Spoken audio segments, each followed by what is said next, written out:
Hello दोस्तों। तो latest salary slip वाले एपिसोड में सबसे ज़्यादा डिमांडिंग और सबसे ज़्यादा जिसके बारे में लोगों का एस्पिरेशन है, बेसिकली जो पोस्ट सीजीएल के लेवल 7 के पोस्ट, उसके बारे में हम देखते हैं कि लेवल 7 के जो भी ऑफिसर्स हैं, सेंट्रल गवर्नमेंट एम्प्लॉई जो भी हैं, उनका अक्टूबर में कितना सैलरी ग्रॉस बना, कितने उनके एनपीएस में गए, कितने एचआरए मिला, कितना ट्रांसपोर्टेशन अलाउंस मिला, X city, Y city, Z city, in detail सारे इन डेप्थ हम सारा चीज़ जानेंगे कि लेवल 7 के जो भी पोस्ट हैं। और इसमें हम आपको तीनों सिटी के बारे में बताएंगे, city X, city Y, city Z, और जितने भी वेरिएबल है सब आपको मैं परमुटेशन कॉम्बिनेशन करके सारा बताऊंगा। तो शुरू करते हैं। तो जो भी सीजीएल की पोस्ट होती है सबसे अच्छी, डबल ए को छोड़ के, बेसिकली जो लेवल 7 की पोस्ट है सबसे ज़्यादा, जैसे असिस्टेंट सेक्शन ऑफिसर एएसओ की पोस्ट हो गई, जो सीएसएस में या एक्सटर्नल अफेयर में या एयरफोर्स हेडक्वार्टर में, या फिर इनकम टैक्स इंस्पेक्टर सीबीडीटी में, या फिर इंस्पेक्टर एक्साइज या प्रिवेंटिव ऑफिसर, या फिर इंस्पेक्टर एग्जामिनर, या फिर assistant enforcement officer AEO ED में जो होते हैं, या फिर एसआई जो होते हैं सीबीआई के, या इंस्पेक्टर नारकोटिक्स। सारे बहुत ही कहते हैं कि अच्छा परिचित नाम है आपके लिए, ठीक है। तो उसके बारे में हम देखते हैं। और ये वीडियो चूंकि सब लोग इसी के लिए ज़्यादातर तैयारी करते हैं, जो एसएससी की तैयारी करते हैं लेवल 7 की जॉब्स के लिए, तो मैं आपको बहुत अच्छे से इसमें बताऊंगा। इनफैक्ट आपको सिल्क मैट्रिक्स के बारे में बताऊंगा, और प्रमोशनल एवेन्यूज़ भी क्या क्या हैं इसमें, वो सब मैं बताता हूँ। ज़्यादातर ये ओरिएंटेड रहेगा सीएसएस जो एएसओ की पोस्ट है उसके लाइन में, ठीक है। तो देखिए इसका जो ग्रेड पे है, जैसा आपको पता है 44,600 का ग्रेड पे है, पे लेवल है लेवल 7 की जॉब, ठीक है। जब आप इस लेवल 7 में सेलेक्ट होके ज्वाइन होते हैं तब आपकी बेसिक सैलरी होती है, ये सारे बेसिक्स हैं, बेसिक सैलरी, ठीक है। जब आप ज्वाइन करेंगे, ज्वाइनिंग के समय में आपकी बेसिक सैलरी होगी 44,900 रुपये, ठीक है। और इसको कहते हैं, ये सेल है, ये सेल मैट्रिक्स, ठीक है। इसका मतलब समझिए ईयर +1 सब में आप करते चले जाइए। तो एग्जाम्पल के लिए, जैसे सपोज आज है 2 नवंबर को 2025 को आपने एएसओ की पोस्ट ज्वाइन कर ली, ठीक है। और देखिए हर सेंट्रल गवर्नमेंट एम्प्लॉय का इंक्रीमेंट जो होता है,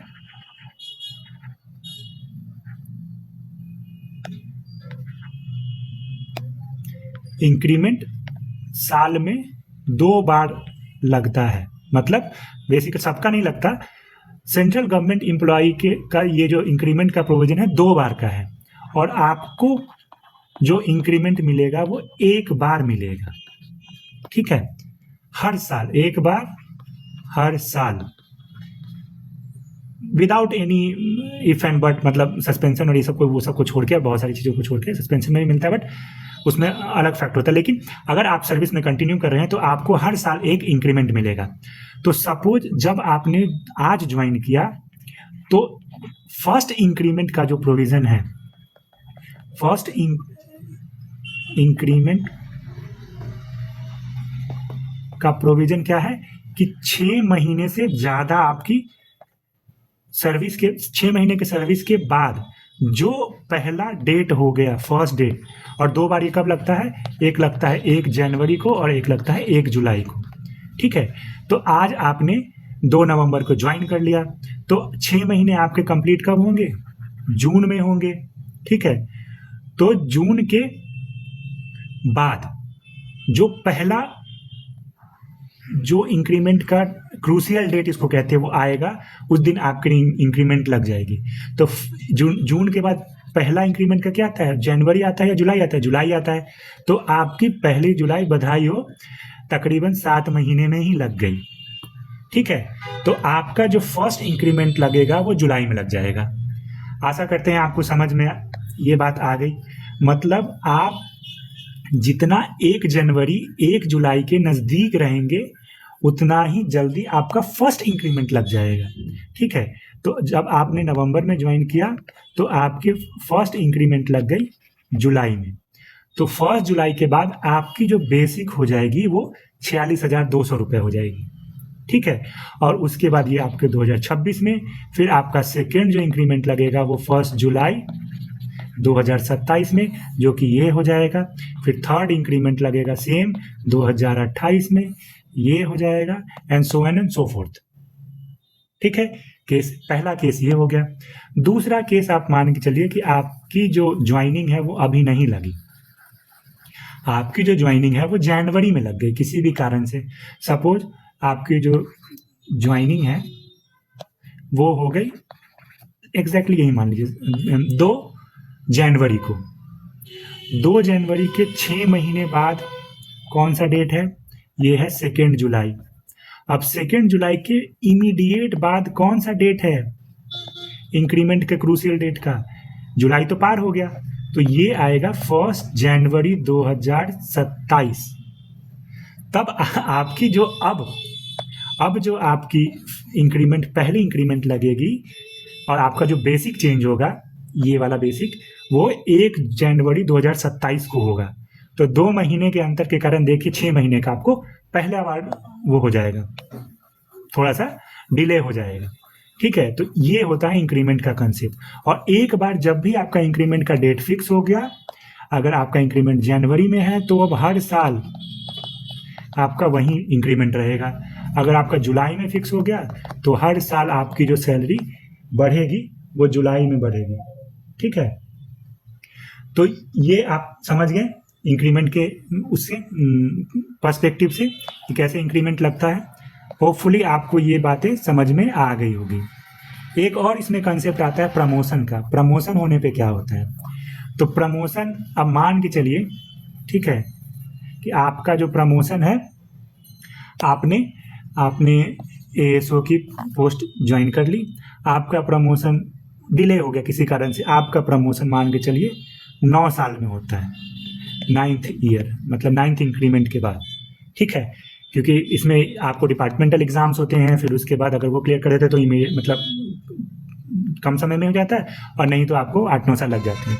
तो 9 साल जब आप सर्विस किए, first increment, second increment, third, fourth, fifth, 6th, 7th, 8th, मान के चलिए 8th में ही आपका हो गया, हम आपको ये 56,900 का आपका बेसिक हो गया। ठीक है, बेसिक आपका चेंज होता रहता है, उसके बाद आपके एचआरए मतलब हाउस के लिए जो आपको अलाउंस मिलता है, और जो आपका डीए जो बढ़ते घटते रहता है, घटता तो नहीं सॉरी बढ़ते रहता है, वो भी आपका चेंज होता है। आपका एनपीएस का जो कंट्रीब्यूशन है वो सब बेसिक चेंज होने से और डीए चेंज होने से चेंज हो जाता है। ठीक है, अब आपका सपोज आपका जो बेसिक है वो हो गया 56,900 रुपीज। अब आपका प्रमोशन हो गया, क्योंकि जो लेवल 8 का जो पोस्ट है, ठीक है, वो तो डायरेक्ट रिक्रूटमेंट से है नहीं, वो तो प्रमोशनल है, जो आप एसओ बनेंगे, सेक्शनल ऑफिसर।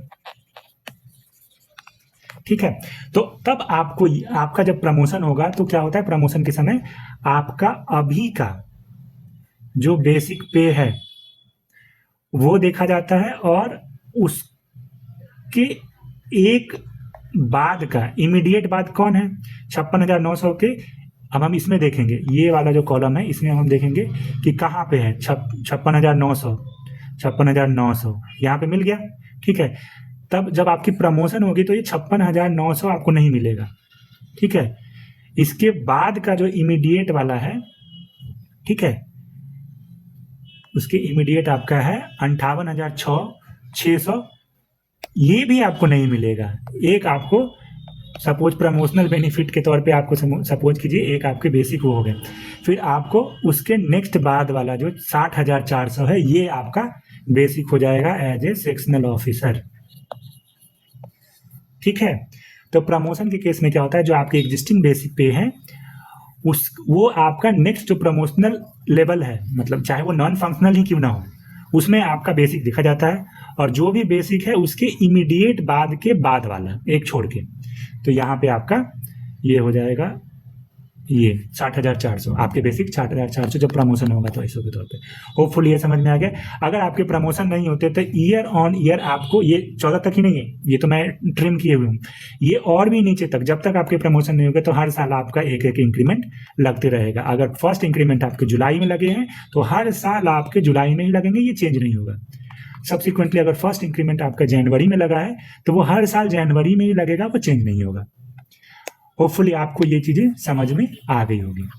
ठीक है, अब हम देखते हैं एक्चुअल सैलरी जो लास्ट मंथ जितने भी लेवल 7 के ऑफिसर्स थे वो ड्रॉ किए हैं। ठीक है, अब देखिए सेम चीज़ है, ये पे स्लिप है अक्टूबर का, अक्टूबर मंथ का, 1 अक्टूबर से 31 अक्टूबर तक। पे बैंड है 7, बेसिक पे फ्रेश रिक्रूट हैं तो सपोज इनका 40,200 है, बेसिक पे इनका 40,200 हो गया। डीए सरकार ने अक्टूबर मतलब लास्ट महीने में ही ये 58% कर दिया महंगाई, 3% बढ़ा के, 3% बढ़ा 55% से ये 58% हो गया। ठीक है, तो आप बेसिक का इसका आप 58% निकालिए, ये हो जाएगा 26,796 रुपये। तो ये तो एकदम फिक्स है, ये दो कंपोनेंट तो फिक्स है। फर्क कहाँ पे होता है? फर्क शुरू होता है एचआरए के बेसिस पे। अब देखिए एचआरए में क्या है, 3 कैटेगरी है। एचआरए में 3 कैटेगरी है। कुछ ऑफिसर्स जो एक सिटी में रहते हैं, कुछ ऑफिसर जो वाई सिटी में रहते हैं, कुछ ऑफिसर जो जेड सिटी में रहते हैं। ठीक है, तो सबके लिए अलग अलग एचआरए का कंपोनेंट है। अब जैसे देखिए जितने भी एएसओ हैं, सीएसएस वाले, ठीक है, जितने भी असिस्टेंट सेक्शन ऑफिसर है सीएसएस, और इसमें एमईए को तो छोड़ देते हैं, एयरफोर्स हेडक्वार्टर में, ये सब इनकी पोस्टिंग तो परमानेंट दिल्ली ही है। ठीक है, तो दिल्ली आता है एक सिटी में, तो एक सिटी की पहले जो एचआरए थी वो 27% थी, 27%। ठीक है, लेकिन एक उस पर्टिकुलर ओएम में एक क्लॉज था कि जब भी जो हमारा डीए है, जब भी डीए अगर 50% से ज़्यादा हो जाता है तो ये हमारा 25% इन्हांस हो जाएगा। ठीक है, 25% या 25% का ही था। तो उसके बाद ये अफेक्टिवली 30% एक सिटी के लिए हो गया। ये आपको समझ में आ गया? पहले 27% ही था, लेकिन उसमें एक ये क्लॉज था कि जब भी हमारा महंगाई भत्ता 50% से ज़्यादा हो जाएगा तब ये जो एक सिटी का है एचआरए, ये हो जाएगा 30%, और वैसे ही वाई सिटी का हो जाएगा 20% और जेड सिटी का हो जाएगा 10%। ठीक है, एक सिटी का हो गया 30%। अब ये समझिए कि कौन कौन से सिटीज आते हैं।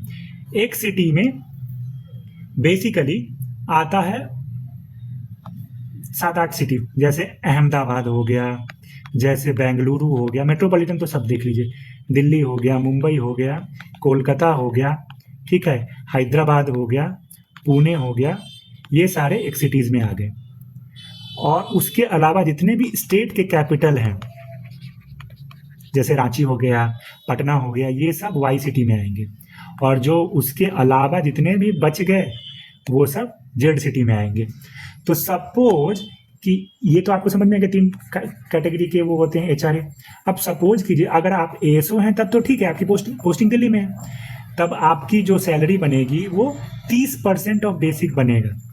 30% ऑफ बेसिक मतलब इसका 30% जो आपको रेंट अलाउंस जो मिलेगी गवर्नमेंट की तरफ से। लेकिन अगर आप मान के चलिए आप जीएसटी वगैरह में चले गए या एक्साइज में कहीं भी आपकी पोस्टिंग हो गई, सपोज आपकी जीएसटी में पोस्टिंग हो गई, और जीएसटी में पोस्टिंग हो गई दादरा नगर एंड हवेली, ठीक है, दमन एंड दीव में जो भी है, दमन एंड दीव एंड दादरा नगर हवेली में, तब तो आपकी जो एचआरए है वो हो जाएगी 20%। ये बात समझ में आई? 20% किसका? इसमें डीए नहीं जोड़ता, इसमें बेसिक पे का आपके। तो जो आपका बेसिक पे है इसका 20%, तो ये मान के चलिए 9,000 के आसपास आपका वहाँ पे हो जाएगा। यहाँ पे आपको 14,000 के आसपास मिल रहे हैं दिल्ली में, और जो भी स्टेट कैपिटल वगैरह में है वहाँ पे आपको 9,000 ही मिलेंगे। तो आपको तकरीबन यहाँ पे 5,000 का नुकसान हो गया। सिमिलरली अगर आप मान के चलिए कि आपकी पोस्टिंग कोई छोटे से शहर में हो गई, मतलब जैसे बस्ती टाइप का या फिर बिहार के मुजफ्फरपुर टाइप का, जो स्टेट कैपिटल भी नहीं है, तब वहाँ पे आपकी जो सैलरी एचआरए हो जाएगी वो 10% हो जाएगी। और 10% का मतलब है 10% का मतलब है कि इसका 10% और ये इसका 10%, आप 4,600 ₹20 हो जाएंगे, तो मात्र आपको 4,000 मिलेंगे। तो आपको तकरीबन 9,000 साढ़े 9,000 का नुकसान हो गया। तो ये होता है HRA का कमाल। आप किस शहर में रह रहे हैं उसी के अकॉर्डिंग वो किस कैटेगरी में है, एक सिटी, वाई सिटी और जेड सिटी, उसी के अकॉर्डिंग आपका हाउस रेंट अलाउंस जो है वो मिलता है। सिमिलरली अच्छा, HRA में 3 कैटेगरी है, 3 टाइप, लेकिन ट्रांसपोर्ट में 2 टाइप हैं। ठीक है, इसमें बहुत लंबा लिस्ट है, लेकिन आप ये जान लीजिए कि जितने भी मेजर सिटीज हैं, ठीक है, मैं एक बार आपको बोल रहा था, जैसे अहमदाबाद, बेंगलुरु, चेन्नई, कोयम्बतूर हो गया, दिल्ली हो गया, गाजियाबाद हो गया, मुंबई हो गया, हैदराबाद हो गया, इंदौर हो गया, जयपुर हो गया, कानपुर हो गया, कोची हो गया, कोलकाता हो गया, कोझिकोड हो गया, लखनऊ हो गया, नागपुर हो गया, पटना हो गया, पुणे, सूरत, ये जितनी भी सिटी है, यहाँ पे अगर आपकी पोस्टिंग होती है तब आपको मिलेंगे 3600 रुपये ट्रांसपोर्ट के, जिसको TPT भी बोलते हैं, और उसमें आपको DA मिल जाएगा जो कि अभी 58% है। तो यहाँ पे ये जितने भी शहर का मैंने नाम लिया, इसीलिए ये हो गया 55,688 रुपीज़। ठीक है, इसीलिए क्योंकि DA 58% हो गया। अगर इसके अलावा अगर आपकी कहीं भी पोस्टिंग है तब आपको मिलेंगे मात्र इसका आधा, 1800 रुपये।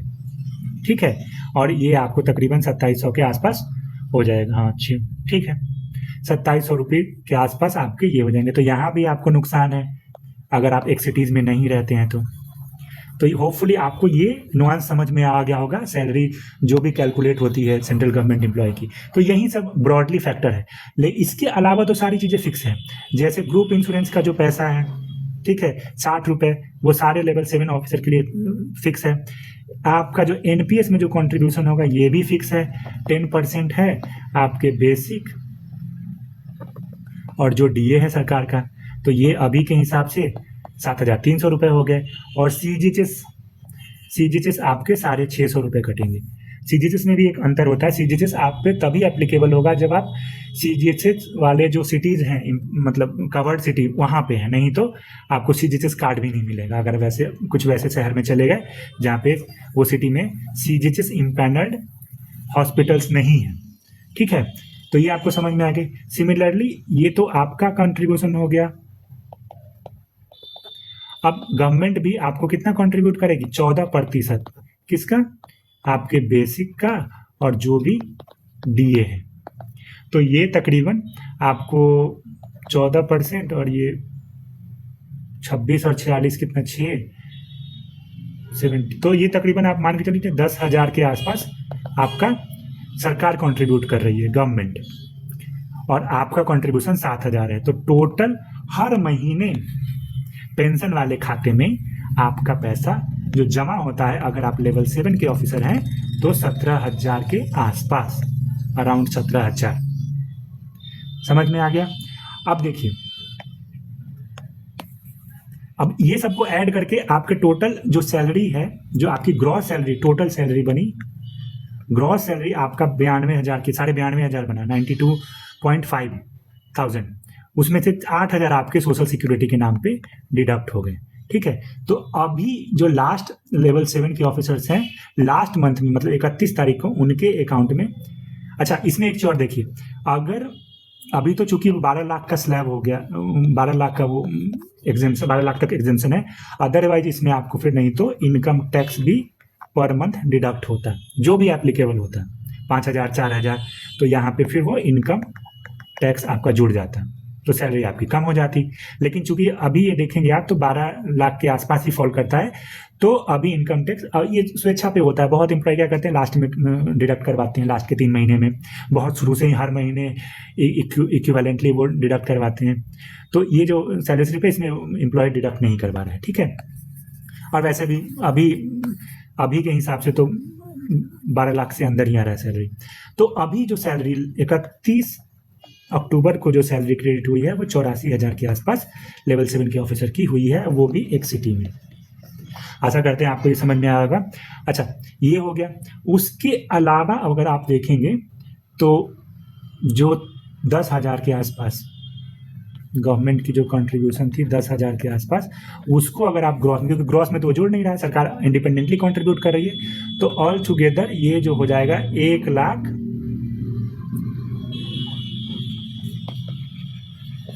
2000 के आसपास पर मंथ की सैलरी हो गई लेवल 7 के ज्वाइनी जो हैं उनके लिए।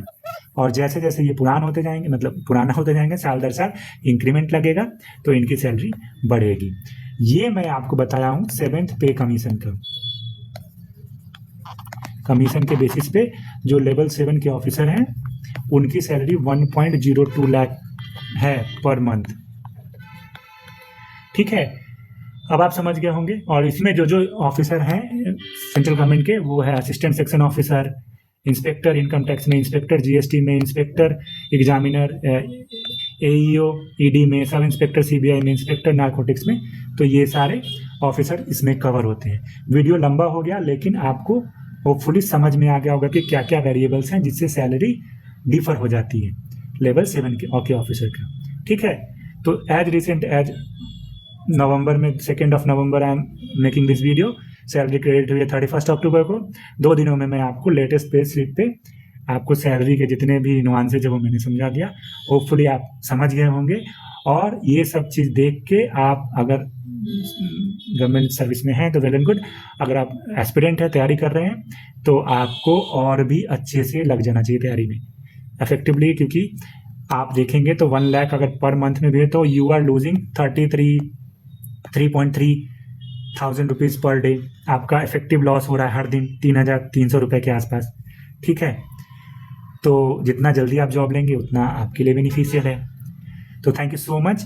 ये बहुत ज़्यादा डिमांडिंग ये सैलरी स्लिप का वो स्लैब है लेवल 7 का, इसलिए मैंने इसमें समय दिया। आप आशा करते हैं आपको समझ में आएगा। Thank you so much.